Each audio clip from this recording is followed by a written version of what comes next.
Fala, nerds! É Nerdnasa, bebê. Dessa vez com a aula sobre estática, que nada mais é do que uma parte específica de dinâmica, lei de Newton, tá? Então, o que que é estática, né?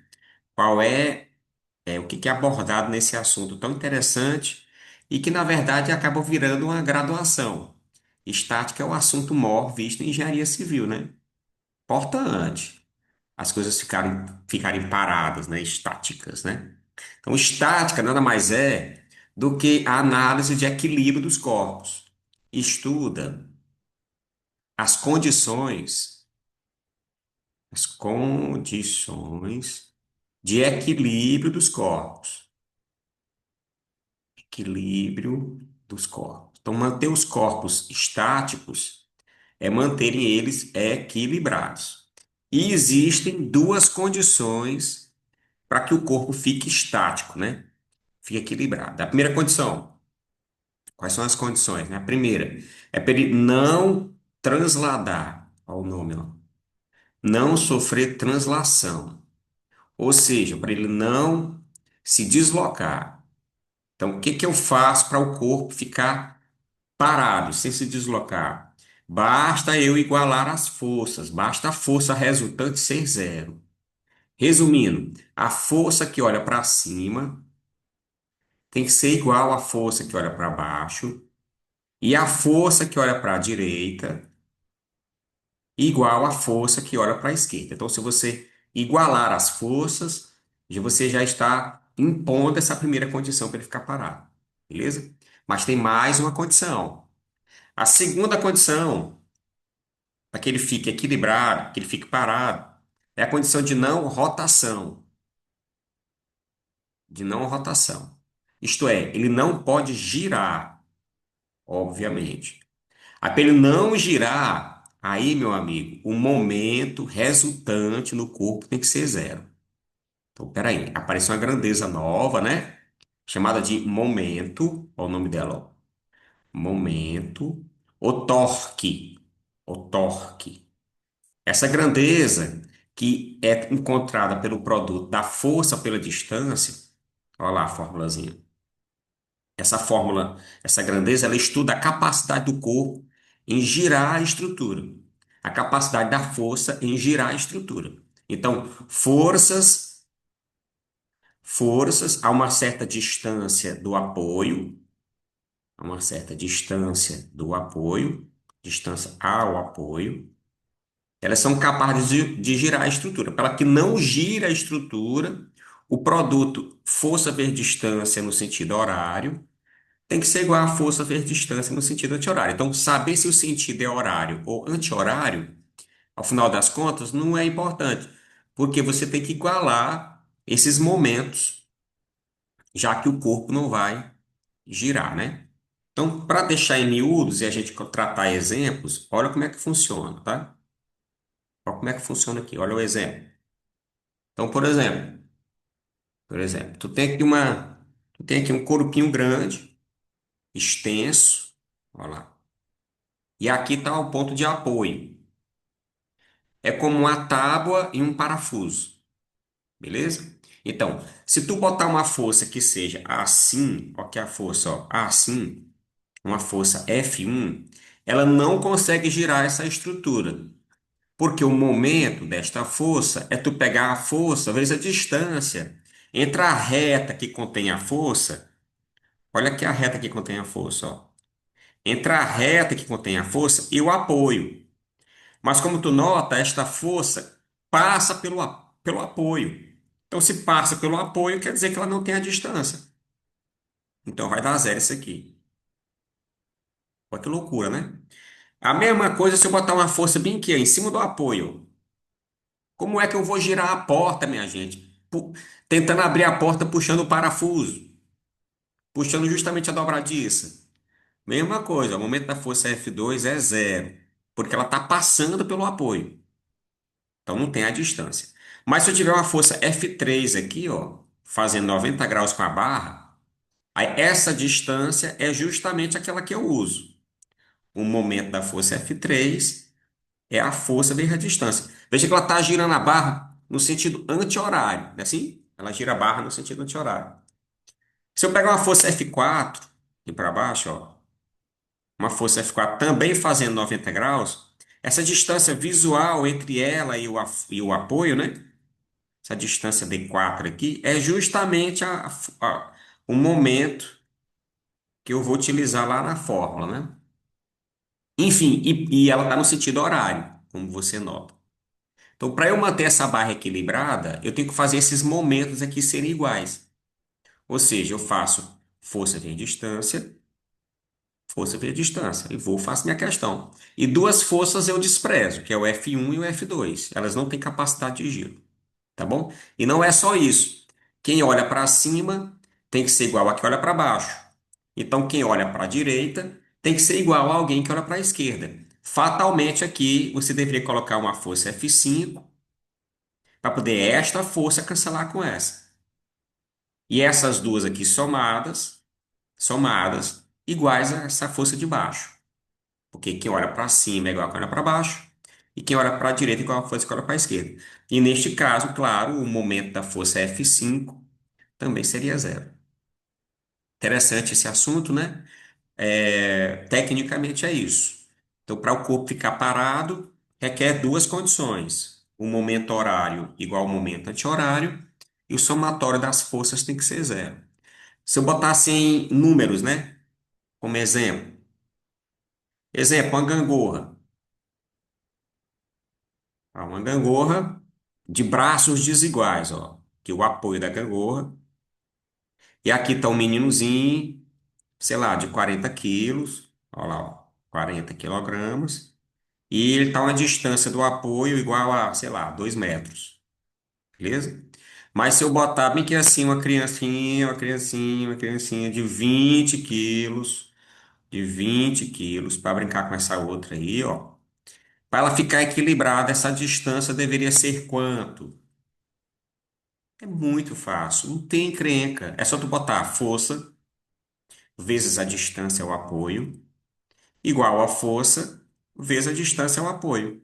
Então, resposta que dá 2, 4 metros e só. É muito fácil. Não tem o que fazer. Também, claro, não é regra de três, né? São diretamente ou inversamente proporcionais. Estão multiplicando, são inversamente. Então é muito perigoso aplicar a regra de três como sempre, né? Um outro exemplo. Se eu fosse aplicar um outro exemplo aqui, eu te botaria esse aqui, ó. Esse aqui. Agora a barra, ela está sujeita a uma força inclinada, ó. Tá aqui o apoio. Bem aqui tem uma força para cima, fazendo 90 graus aqui. Ela vale, sei lá, 50 newtons. E tá uma distânciazinha aqui de, sei lá, 2 metros da barra. Pronto. Agora, lá do outro lado, apareceu uma força inclinada assim para baixo, olha. Eita. Inclinou-se bem aqui embaixo, uma forcinha. E ela vale bem aqui 60 graus, ó. Não é mais 90. Quanto tem que ser essa força para que essa barra fique equilibrada? Sabendo que essa distância aqui vale, sei lá, 4 metros. Aí, fazer o FD é perigoso. Por quê? Porque esta barra está sujeita a uma força que não faz 90 graus com ela. Quando isso aparecer, você tem que decompor a força. Então você bota a força para cá, ó. Tu vê que essa forcinha aqui, deixa eu botar aqui 30 graus para ficar mais fácil para a gente fazer a conta. Vai ficar mais fácil, viu? Para eu não estar viajando aqui na conta, ó. 30 graus. Então, neste caso, tem que pegar a força e decompor ela, botar nos eixos. Essa força aqui, quando ela vier para cá para o eixo X, ó, ela vem colada com o ângulo. Colada cosseno. Então, aqui é F cosseno. Quando ela vier para cá para o eixo Y, ela vem sem o ângulo. Aqui está sem o ângulo. Sem o ângulo é o seno. Fácil assim. Beleza? Tá, mas veja que o F cosseno, ele não vai entrar no cálculo do FD, que esta é a nossa formulazinha, né? Hã? Aí tu vê que esse F cosseno, ele não vai passar pelo apoio. Aliás, ele vai passar pelo apoio. E se ele vai passar pelo apoio, ele não tem a distância. Então, quem vai ter a distância é o 50. A distância que ele está do apoio é 2. Morreu. A outra força que faz 90 graus com a barra é o F seno. Então, não é o F. Não é o F cosseno. É o F seno de 30. E a distância que ele está do apoio é 4. Aí, como tu bem sabe, o seno de 30 é 0,5. E 0,5 vezes 4 é 2. Resposta. Os próprios 50 para baixo. Que doido, né? Então, como é que é? Se aparecer uma focinha inclinada numa questão, fazendo um ângulo alfa lá qualquer, cuidado com ela, bota para cá essa danada, colada com o ângulo cosseno, ó, F cosseno, e aqui para cima, aqui para cá, ela vai estar sem o ângulo. Sem o ângulo é o seno. É sempre assim, sempre. Colado cosseno, sem o ângulo seno. Tá bom? É isso. Deixa eu ver aqui agora um exemplo, um pouquinho mais fácil, sem ter momento. Tu vê que o momento eu tenho que ter a distância, né? E se por acaso a questão trouxer um corpo pequeno, em que a distância não seja importante, não tem problema. É bem mais fácil. Então, por exemplo, mais um exemplo, eu tenho um corpinho que está pendurado por dois fios, assim, ó. Um fio, aí um outro fio, tipo uma samambaia, né? Pendurada no teto. E bem aqui assim, eu vou botar, sei lá, vou botar bem aqui assim, 30 graus aqui, ó. 30 graus, 30 graus. Beleza? Quanto que marca a tração nesse fio, ó? Quanto marca a tração nesses fios? Sabendo que o peso da samambaia pendurada vale 100 newtons. Aí, como tu nota, as forças estão num ponto só. Quando as forças estão em um único lugar, você fazer só a força resultante zero já é o suficiente. Porque até agora há pouco, no exemplo passado, as forças estavam em mais de um lugar. Quando elas estão em mais de um lugar, tem que fazer o FD em algum lugar. Não é o caso. Essa aqui merece uma pochete. Não é de NASA bebê.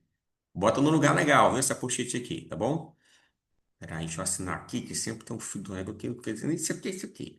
Beleza, aí tu vai passar bem que assim, o eixo X e o eixo Y. Então, o 30 graus tu vai botar bem aqui embaixo.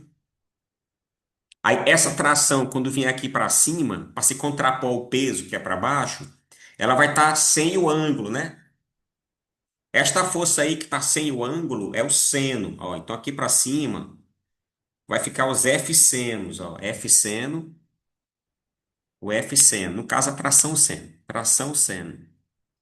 Só que são duas forças, é uma força de cada lado. Assim sendo, esse aqui vai ser multiplicado por 2.